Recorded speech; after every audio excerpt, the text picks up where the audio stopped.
नमस्कार दोस्तों, कस्बा 24 में आपका स्वागत है। आज एक बार फिर एक नई खबर लेकर हम हाजिर हुए हैं आपके पास। इस खबर की महत्ता इसलिए है कि आपको याद होगा कि 2 दिन यानी कि करीब पिछले हफ्ते अमित शाह अपने 2 दिवसीय मैराथन बैठक करने जब बिहार आए तो आपको याद होगा कि इस बिहार में एक पूर्णिया में बड़ी बैठक हुई और एक पटना में बैठक हुई थी। पटना में बाज़ाब्ते एक सम्मेलन कार्यकर्ताओं के साथ उन्होंने दिन रात मीटिंग की। खबर ये भी आई कि कई लोगों को लताड़ भी पड़ाई उन्होंने। कई जो फीडबैक मिले थे उससे वो काफ़ी नाराज़ थे। पार्टी कार्यालय, जो भारतीय जनता पार्टी कार्यालय में जो बैठक हो रही थी उसमें उन्होंने तकरीबन 10 से ज़्यादा लोगों को खूब डांट पिलाई। एक खबर तो ये भी चली कि डिप्टी सीएम विजय सिन्हा 12 बजे रात को बायरिंग लौट गए। पूरा अध्ययन हुआ और आपको याद होगा, शायद मैं याद दिला दूं कि 225 का टारगेट एनडीए ने रखा था। कितने का टारगेट रखा था? 225 का टारगेट रखा था। लेकिन पटना में भी जब अमित शाह अपने कार्यकर्ताओं को संबोधित कर रहे थे तो उन्होंने 225 के ही टारगेट की बात करी। 28 अक्टूबर को जब नीतीश कुमार के घर एनडीए की बैठक हुई तो उसमें भी 225 के लक्ष्य की बात कही गई। लेकिन जो ही पूर्णिया पहुंचे अमित शाह, अब जरा मैं आपको एक कोट करता हूं कि पूर्णिया में उन्होंने क्या कहा। पूर्णिया में उन्होंने कहा कि सीमांचल में कहा कि बिहार से चुन चुन कर घुसपैठियों को भगाना है, एनडीए सरकार बनानी है, हमें 160 सीटों पर जीत का परचम लहराना है।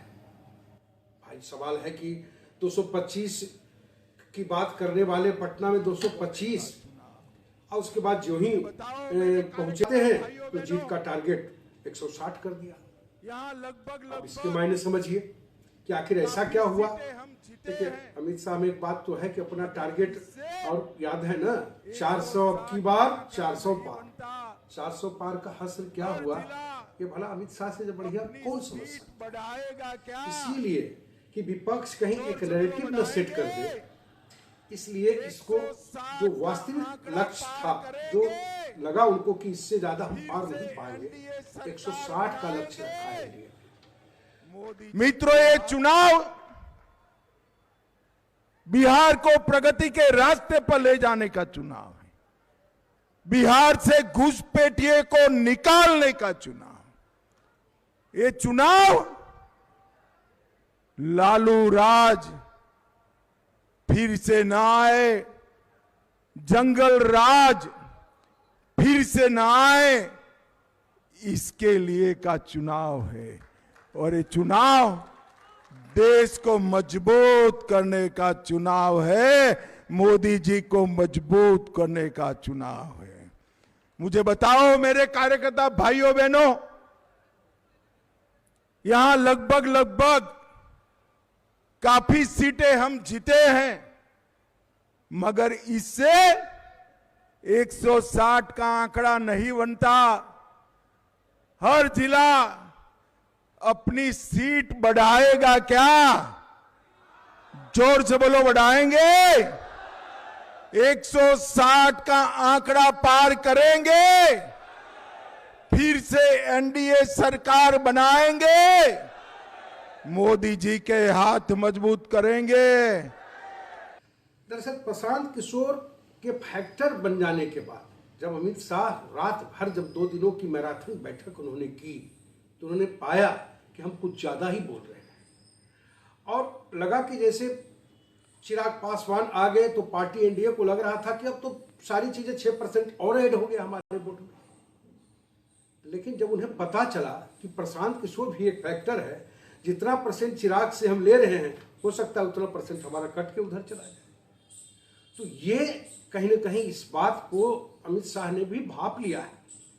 और पार्टी के कई नेताओं की नाराजगी, पार्टी के कई बड़े लीडर, मंत्री तक के मतलब काफी नाराजगी है आम आदमी, खास करके 3-3 बार 4-4 बार जो से है।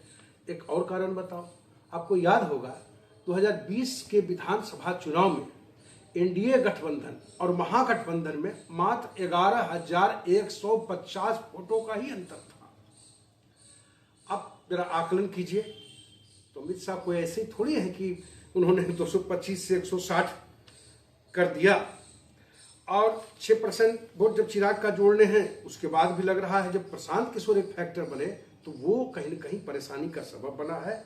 और पार्टी के पास अंदरूनी खबर ये है कि कहीं न कहीं, और आप देखिए क्या करें, लगातार खजाना खोल दिया नीतीश कुमार ने। आज तक का कोई रिकॉर्ड नहीं रहा हो कि नीतीश कुमार चुनाव के वक्त इतना बड़ा खजाना खोल दें।